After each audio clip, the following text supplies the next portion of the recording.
right at the beginning, everybody's really bunched up. You get a good view of, you could see how many cars are really involved. And a cool mix of cars. I think, qualified 15th for some. I think that sounds right. For some reason.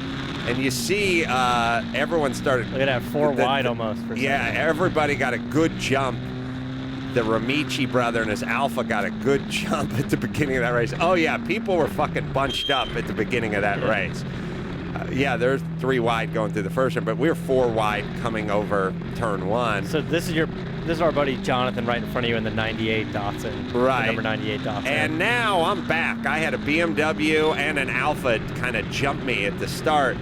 The start's one of those things where there can be a couple guys behind you that get past you just simply because of if you're on the inside, sometimes guys go on the outside. If you're on the outside, sometimes they go on the inside. But if someone gets really aggressive at the start going into the first turn, you can get behind 3-4 cars that you shouldn't be behind. Yeah. Is that your brakes that I hear?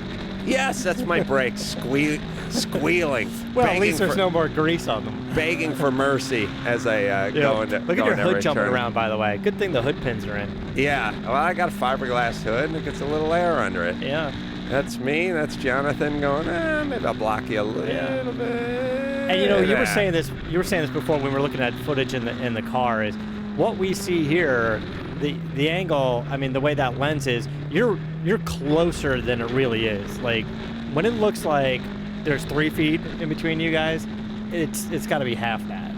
Well, it's a little bit of a fisheye lens thing. So, like, it looks like, when a car looks like it's off in the distance, it's really 25 feet in front of you.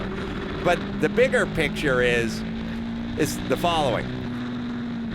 When you're driving a piece of shit with super squeaky brakes and you're going 92 miles an hour and a car's 4 feet in front of you, it feels like you're pretty close to the car in front of you. You guys have to do the same thing or there's contact. Right. Now, as you can see, I'm not pulling anybody in the straightaway, unfortunately.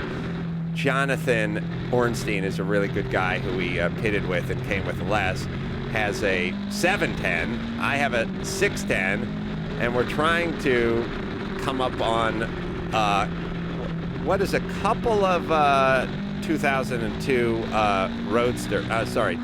2002 BMWs. Yeah. Jonathan, we both have 2-liter motors. I may have a little more under the hood. He's driving pretty hard, and it's a pretty equal race. I'm hopefully going to get past him, and I think I get past this BMW. Now, the BMW, I think that's the guy I diced up with the whole race and never got past during the race. Eventually, I had some carburation problems, by the way, where I don't know if you heard. Was that BMW? Well, we'll get the number of that BMW because I think eventually I get past this guy. Jonathan's driving like a maniac. I'm telling you, he makes himself as wide as possible. he is all over. He's a very nice guy. He owns a medium-sized airline. But he drives like a mother. He's passing close. Now, what he just did, and here's what happened. I don't feel like I'm making any power on Jonathan, because what Jonathan just did was Jonathan just dipped in on a turn and tried to go for a pass, which is fine, but it means when you come out of the turn, you're not in great shape. Jonathan came out of that turn in not so great a shape. I pulled up next to him and should have pulled him because I got through the turn cleaner. Whoa, he's going inside again. That was a little bit of a mistake on that turn on his part, where you probably could have capitalized. But by the time we got to the end of the straight, he was 20 feet ahead of me. So I don't think I'm making any more power than him, by the way. Somebody hung a tire. Now I passed Jonathan because he tried going inside on a turn. And again, you can try, but if you don't get out in good shape, you'll be out in bad. You won't get out of the back of the turn.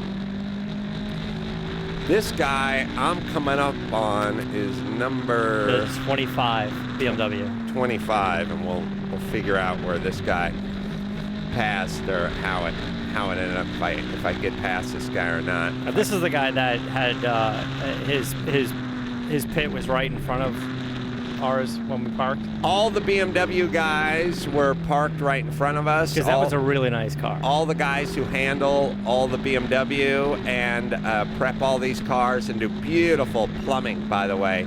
You guys that are doing fuel lines and things like that, stainless steel. Oh, the hard beautiful lines. Hard lines. Take the time to bend those nice hard lines. This guy did a great job on that. And it's great when you open up the trunk and you see the hard line. And by the way, this is close. When you open up the trunk, you see the hard line, and it comes up from the fuel cell and makes like a little turn, like it's in a lab. Goes and makes a loop so the fuel can't, has a place to settle, creates an air gap or whatever it is. This is me now, coming up on 25 and BMW. Pass him. He's on the inside. He's on the inside. Where is he? Did I get around him? Yeah. Looks like you got him. All right. I'll try to find out the race results and see what ended up exactly what ended up happening with number 25. Where's number? Oh, that's Tom Brack. Yeah, Tom Brack finished the race in 13th.